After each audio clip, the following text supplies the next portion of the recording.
morning. I'm Howard Pote from Tamed by the Wild. I'm out to check up on the 6 cameras. Beautiful day, not a breath of wind, and at the moment I'm just hearing frogs and a few birds at a distance. I want to see if the blue duikers don't come out. I've brought my other Sony camera, and I want to see if I can manage to video them today. I never bring this camera with, and hopefully they'll come out and I can video them. Okay, I'm going to get the SD cards. Okay, I'm back with the SD cards. This is quite a handy thing to have. I keep all my SD cards in here, and I've actually got 1, 2, 3, 4, 5.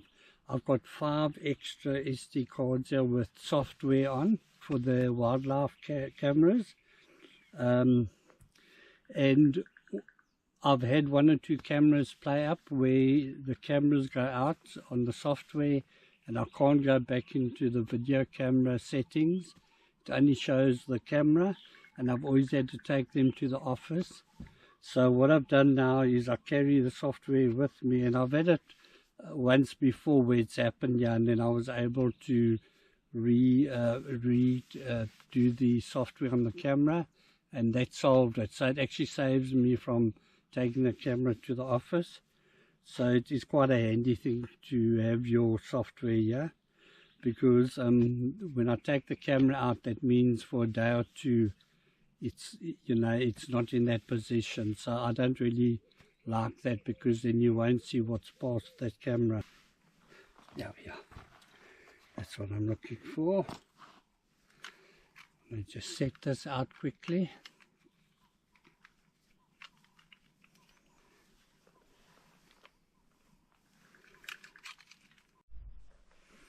Okay, so now I've got a backup plan for that other SD card that's not working.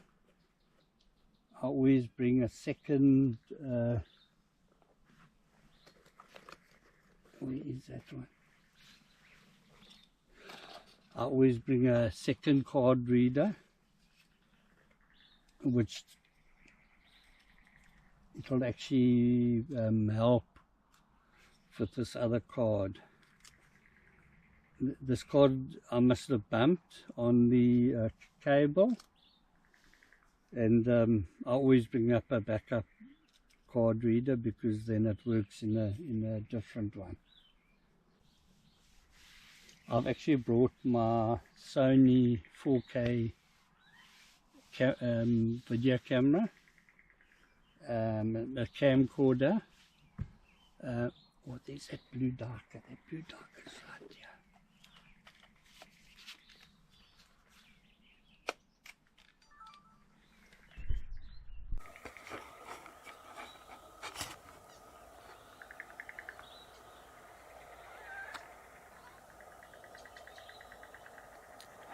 So that's a young one.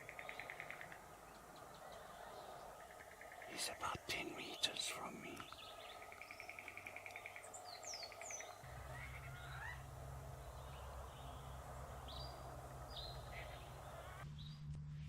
Okay, so I managed to video the young kid, and it's quite strange, because I was talking and he was right here in the open.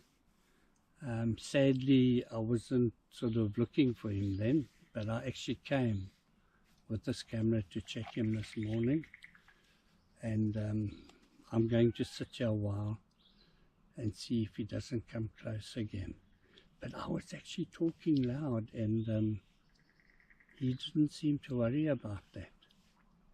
So that's actually great. It just shows he's starting to come down again. So I'm going to try and see if I can get him again.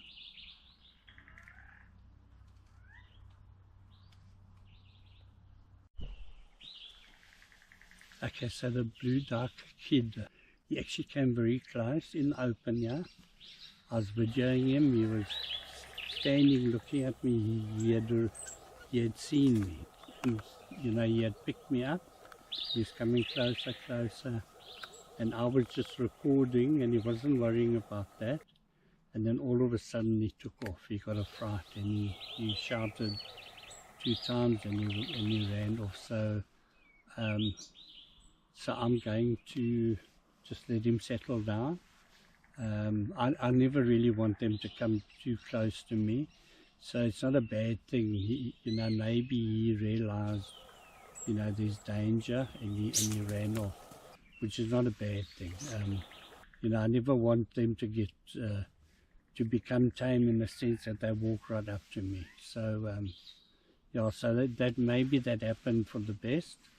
So I'm going to see how far this card's downloaded. It's on 78%. So I'm just waiting for this one to download. And I've actually sorted out this one in the second SD card reader, because I must have moved the cable and it's actually asking me now to reformat this, which I don't want to do because I've got the footage on there. And this is the one where the baboons are. Yeah, so as I say, that second SD card reader I'll try, and it should work. So hopefully I'll be able to get those clips. As I say, that's just a backup.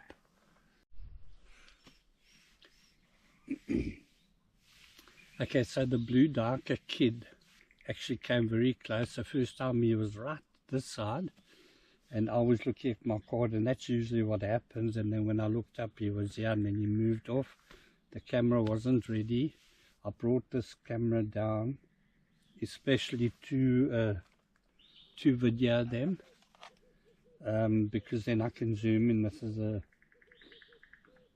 This is a right camera, you know, for this situation. I managed to get a nice video of him. He actually came very close and he was looking at me like this, and moving closer and closer, and he was looking at me.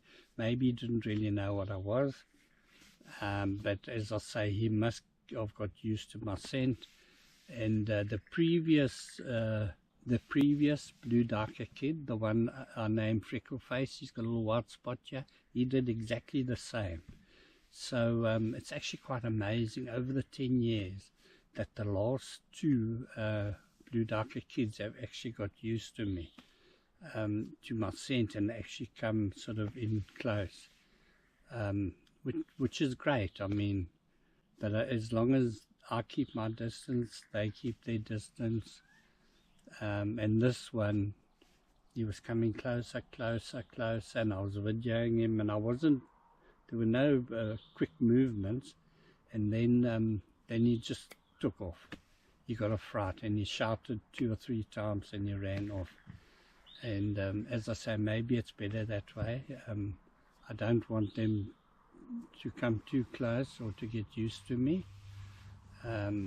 Yeah, you know, because I mean, they're wild animals, and I'm here just to video their behavior and that. I'm not here to encourage them to, you know, get tame or to try and tame them.